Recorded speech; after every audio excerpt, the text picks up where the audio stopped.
اعوذ باللہ من الشیطان الرجیم بسم اللہ الرحمن الرحیم سبحان الذی اسری بعبدہ لیلا من المسجد الحرام الی المسجد الاقصی۔ اللہ پاک نے ہم کو یہاں ایک بڑی زبردست دینی نسبت سے جمع کیا ہے۔ دیکھو آج جو ہم یہاں جمع ہوئے ہیں وہ شب معراج کے عنوان پر جمع ہوئے ہیں۔ ایک بات یاد رکھیں، اس میں اقوال الگ الگ ہے کہ شب معراج کب ہوئی۔ ربیع الاول بھی ہے، ربیع الثانی بھی ہے، محرم الحرام بھی ہے، رمضان المبارک بھی ہے۔ مشہور 27 رجب ہے، رجب کا قول ہے اور مشہور 27 رجب ہے۔ جب سے ہم نے ہوش سنبھالا ہم معراج کے واقعے کو سنتے ہوئے آئے ہیں، لیکن میرے بھائیوں آج تک نہ میں نے اپنے دل کے کانوں سے سنا الا ماشاء اللہ نہ آپ نے، اس لیے کہ اگر یہ واقعہ معراج کا سفر اگر دل کے کانوں سے سن لیتے ہم تو ہماری زندگی میں کب سے بھی تبدیلی آ جاتی۔ دیکھو قرآن کریم کیا کہتا ہے، سبحان الذی اسری بعبدہ، پاک ہے وہ ذات جو اپنے بندے کو مسجد حرام سے مسجد اقصی لے گئی۔ پہلے ہی سبحان کہہ دیا، معاملہ ختم ہو گیا۔ اللہ کے رسول صلی اللہ علیہ وسلم کو ایک ہی رات کے اندر جسم کے ساتھ، جاگتے میں جسم کے ساتھ معراج کرائی گئی۔ اگر خواب ہوتا تو خواب تو ہم بھی دیکھتے ہیں نا، مکہ میں ایک ہنگامہ برپا ہوا، وہ کیوں؟ جب اللہ کے رسول نے صبح کہا نا میں مسجد حرام سے مسجد اقصی گیا، وہاں سے 7 آسمانوں کی سیر کی، جنت جہنم کا مشاہدہ کیا اور سدرۃ المنتہا تک پہنچا، اپنے رب سے بات کی، تو کہا کہ یہ کیسے ہو سکتا ہے؟ کچھ جو مسلمان تھے مرتد ہو گئے، یہ نہیں ہو سکتا۔ لیکن ہم ایمان رکھنے والے لوگ 1450 سال ہو گئے، لیکن ہم کیا کہتے ہیں؟ آمنا صدقنا۔ جب نبی کہے تو ہو سکتا ہے، ناممکن ہے ہی نہیں، ممکن ہے۔ اور ان اللہ علی کل شیء قدیر، اللہ ہر چیز کے اوپر قدرت رکھنے والا ہے۔ بہت مختصر طور پر میں آپ کو بتاؤں گا، اللہ کے رسول صلی اللہ علیہ وسلم ام ہانی رضی اللہ تعالی عنہ کے مکان پر آرام فرما تھے۔ فرشتے آئے، وہاں سے اٹھایا، حتیم میں لٹایا، ایک تشت لائے تھے جنت سے، ہمارے نبی کے سینے کو چاک کیا، دل نکالا، اس کو جنت کے پانی سے اور رموز اسرار بھرے اس کے اندر، اور سینہ بند کیا، اور ہمارے نبی کو مسجد حرام سے مسجد اقصی لے گئے۔ اب سنیں میرے بھائیوں، ہم نے واقعہ یہی سنا ہے ہم نے، لیکن مسجد حرام سے مسجد اقصی میں کیا واقعات پیش آئے؟ جب جبریل ہمارے نبی کو لے کر چلے تو ایک قوم کے اوپر گزر ہوا جن کے ناخن تانبے کے تھے، اور وہ اپنے ناخنوں سے اپنے چہرے اور سینہ کھرچ رہے تھے۔ لما عرج بی مررت بقوم اسفار لهم نحاس یخمشون وجوہهم وصدورهم۔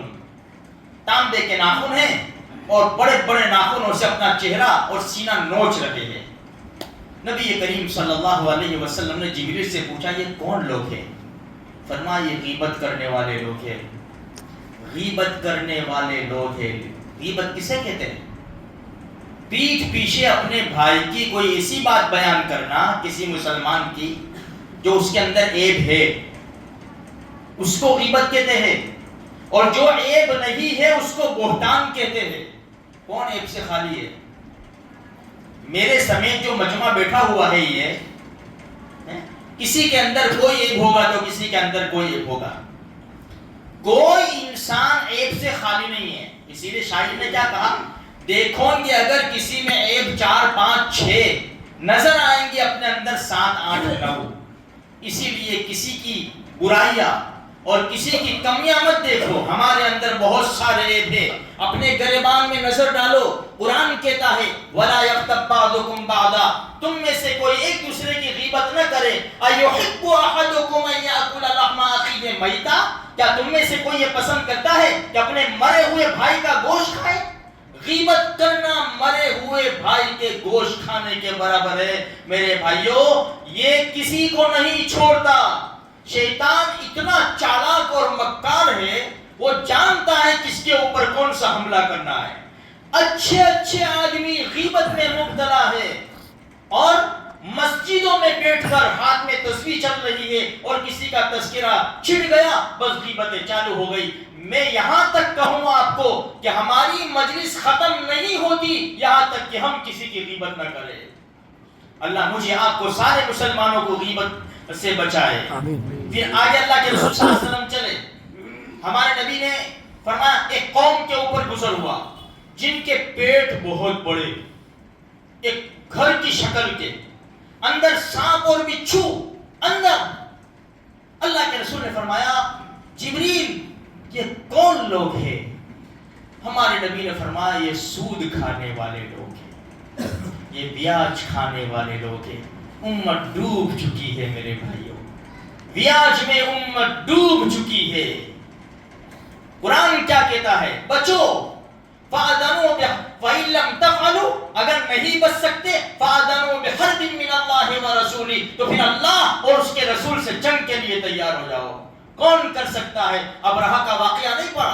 قوم عاد، قوم ثمود، قوم صالح، قوم شعیب، قوم لوط، ان کے واقعات قرآن کریم میں بھرے پڑے ہوئے ہیں. جب اللہ کی لاٹھی چلتی ہے تو بڑے بڑے سورما کو دھول چاٹنی پڑتی ہے.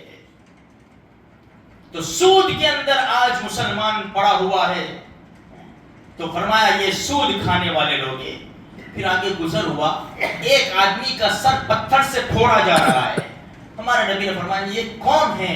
فرمایا نماز میں سستی کرنے والے. نماز نہ پڑھنے والے نہیں ہیں، نماز نہ پڑھنے والے نہیں، نماز میں سستی کرنے والے ہیں.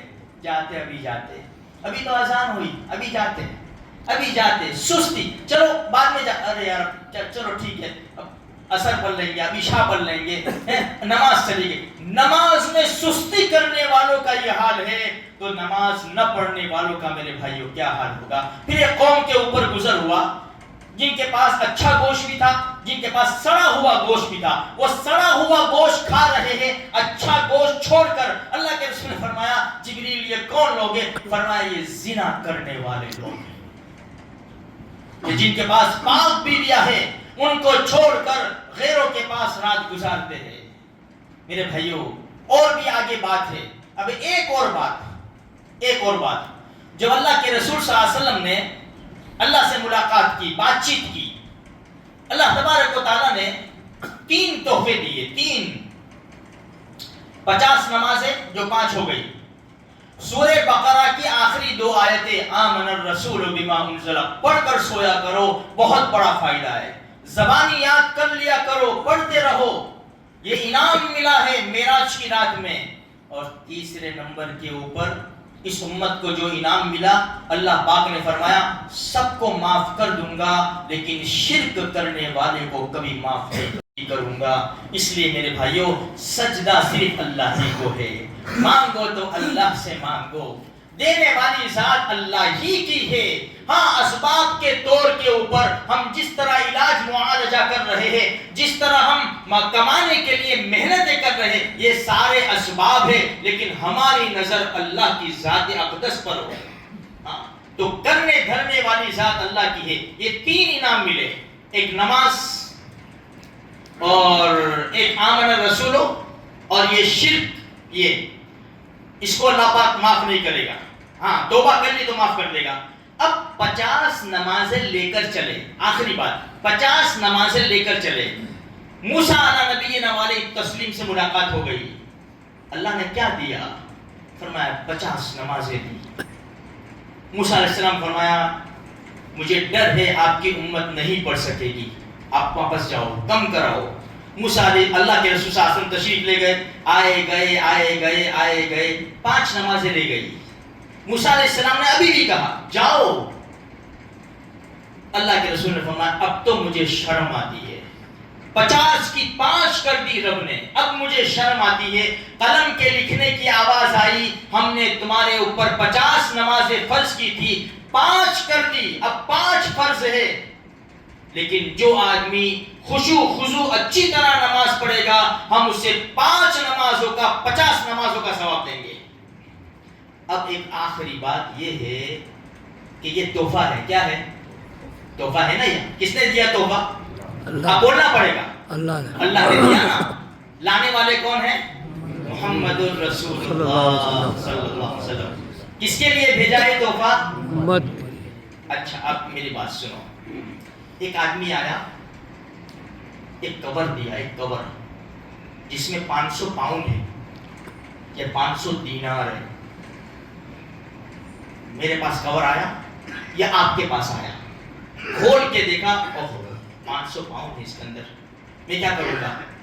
میں ایسا کہوں گا کہ ایک کام کرو 2 لے لو، 3 رکھتا ہوں میں، مجھے 5 کی ضرورت نہیں ہے۔ کرکٹ میں جیتے man of the match, man of the series اور سب یہ سب الگ الگ قسم کی ٹرافیاں مل رہی ہے، تو کوئی کرکٹر ایسا کہے گا، ہمارے یہاں کا جوان بچہ، بس اپنے کو ایک کاپی ایک، اب دوسروں کو دے دو، مجھے ضرورت نہیں ہے، کوئی کہے گا؟ اچھا اب آپ سوچیں گے 500 پاؤنڈ میں اور زیادہ، جیسا آدمی بڑا آدمی ہے اس کو 5000 پاؤنڈ ملے، اس سے بڑا ہے اس کو 4 لاکھ پاؤنڈ ملے، اس سے بڑا ہے اس کو 4 ملین پاؤنڈ ملے، اس سے بڑا ہے اس کو 400 ملین کا تحفہ ملا، سمجھے نا؟ منع کیا 400 ملین کا تحفہ بھول گئے؟ نہیں منع کیا نا، کوئی منع نہیں کرے گا۔ افسوس کی بات ہے میرے بھائی، اللہ نے ہمارے لیے تحفہ بھیجا، اور اگر کوئی دے تحفہ، میں کہوں کہ مجھے نہیں چاہیے، یا تو مجھے 2 دے دو، 3 آپ رکھ لو، اس کی بے عزتی ہے۔ عزت کیا ہے؟